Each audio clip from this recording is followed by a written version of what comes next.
Hindi, date kita eh. Dali.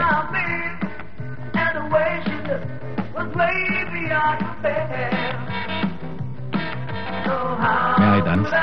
Sorry may kasama ako. Bakit? Sino pinagmamalaki mo? Yung Ilocanong yun? Huwag mo naman siya insultuhin, mabait naman siya eh. Kung ayaw mo siyang insultuhin, mabuti pa makapagsayaw ka na.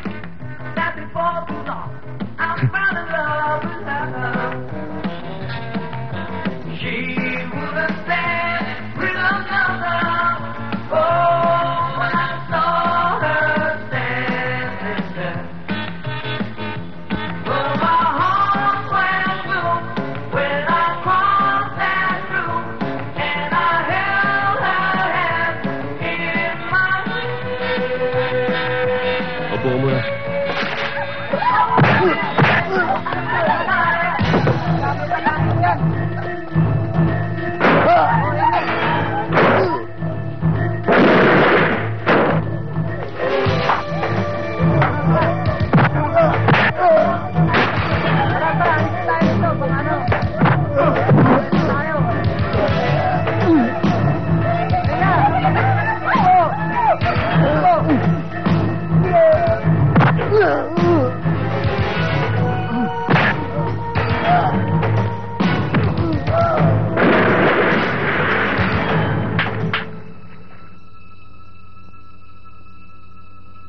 Okay, Ninam.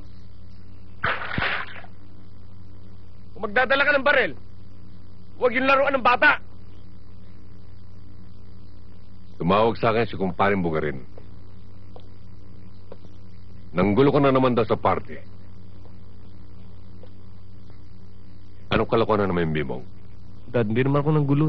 Ako nga ang ginulo eh. Yabang-yabang ho. Nakakalalaki. Pinastuso ako. May mabuti pa sa probinsya mo na ipagpatuloy ang pag-aaral mo. Dahil wala ka nang ginawa dito kundi puro kalokohan linggo-linggo. Dad naman. Ayoko nun sa probinsya. Wala ho akong matututuhan dun. Eh, paano ka matututo? Eh, wala ka nang inatubag kundi puro kalokohan. Lagi kang laman ng dyaryo. Bing, kasiraan ko to sa politika. Hayaan nyo, Dad. Iwasan ko na yung barkada ko. Pero dito na ho ako mag-aaral. Bing, ayusin mo yung buhay mo. Mahirap sa tao walang ambisyon.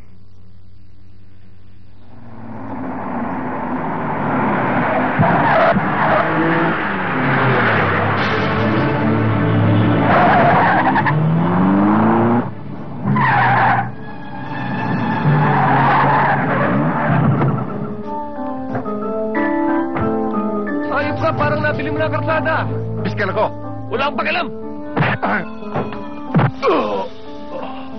Piskal, ha? Pipiliin mo kakalabanin mo, ha? Bimbong, pag lumuluwas ka ng Manila kung ano-anong gulo nangyayari. Ayan, front page ka na naman. Kung gusto mo mag-good time ka. Pero huwag kang mananakit at manggugulo ng tao. Munti nga ako mamatay eh. Munti ka ako madisgrasya. Hindi ko talaga kasalanan, Dad. Puro laging hindi mo kasalanan eh. Oh, ayan si Piskal. Humingi ka ng dispensa sa kanya. Bingbong, kaya ako nagpunta sa inyo para makipag-areglo. Hindi naman ako nagsusumbong sa daddy mo. Pasensya ka na sa nangyari nung gabi. Lasing lang ako. Kita naman nyo, Dad. Wala naman ako talagang kasalanan eh. Inaamin na niya, oh. Ikaw ang nakasakit eh. Ikaw ang humingi ng dispensa sa kanya. Oo nga ho, Congressman. Wala ho siya talagang kasalanan. Kaya hindi siya kailangang humingi ng dispensa sa akin. Hindi katuwiran yan. Sige na, Bimbong, humingi ka ng dispensa. Sorry ho. Okay na ba tayo?